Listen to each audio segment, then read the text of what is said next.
So, no, I wouldn't say I have a passion for HR.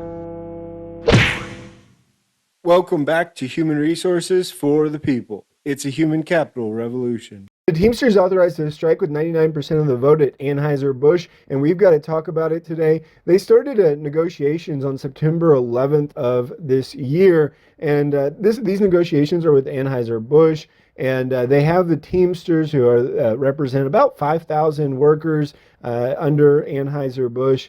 Initially the Teamsters were looking to reward pay, everything with that, and they were drawing off of the victory at UPS. In fact, the Teamsters General President, Sean O'Brien, said the Teamsters drew a blueprint to win the most historic contract for our members at UPS, and we will build on that momentum to ensure another billion-dollar company pays our members what they're worth. And so they were really looking for pay. There's about 12 breweries with Anheuser-Busch InBev, which is the largest beer maker in the world.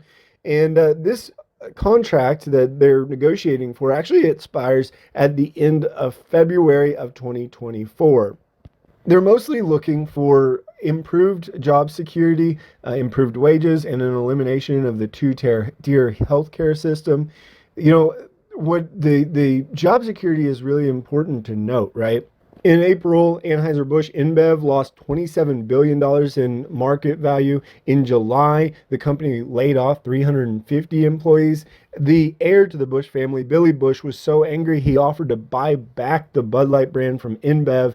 And all the while, Bud Light sales had declined 26.8%.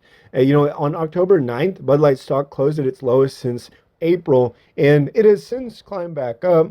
But ultimately, it looks like the Teamsters are most interested in protecting their jobs from these downturns that are coming into place. On Saturday, the union notified everyone that 99% of members voted to strike if there isn't a contract into place by February 29th, by the end of February. Now, this is ultimately what you see here is a threat. They are voting to strike because Anheuser-Busch appears not to be interested in getting an agreement together. President Sean O'Brien said that if Anheuser-Busch's executives can't get their act together to negotiate an agreement that respects workers, we will see them out on the streets. This sort of follows the Teamsters method. The union voted to authorize a strike with about 340,000 members at UPS, but they reached a deal before the August 1st strike deadline was coming into place. As a result, this is very much a threat, and one that the Teamsters, I think, intend to carry out.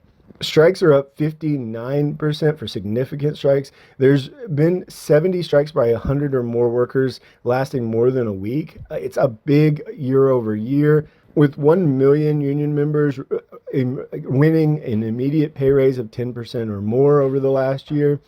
Again, the labor union seems to be most focused on protecting jobs.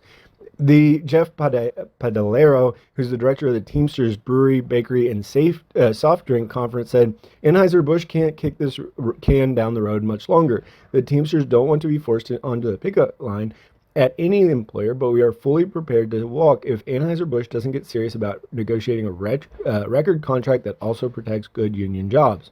In fact, that's what seems to be the holdout here altogether. This is why they authorized the strike. The company and the Teamsters have agreed on tentative agreements to end the tiered healthcare and restore retiree health benefits last month. They did this in November. So generally speaking, the Teamsters and the union have agreed with respect to the most important things. But the company has delayed on job security and has been doing so for about a month now.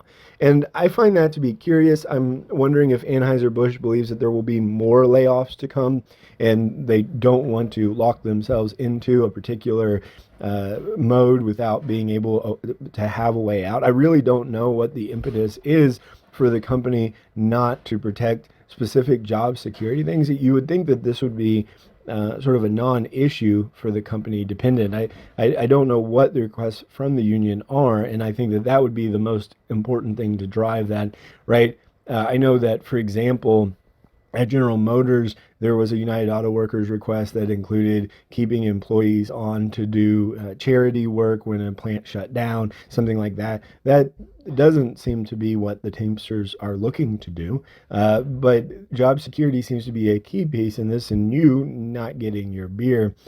So let's see how this one plays out. We do have a couple months on this, so I'm curious what will happen and how the Teamsters will continue to approach this. Let me know if you're a Teamsters worker. Let me know if you have any details about the specific job security that's being bargained on. I'm really curious.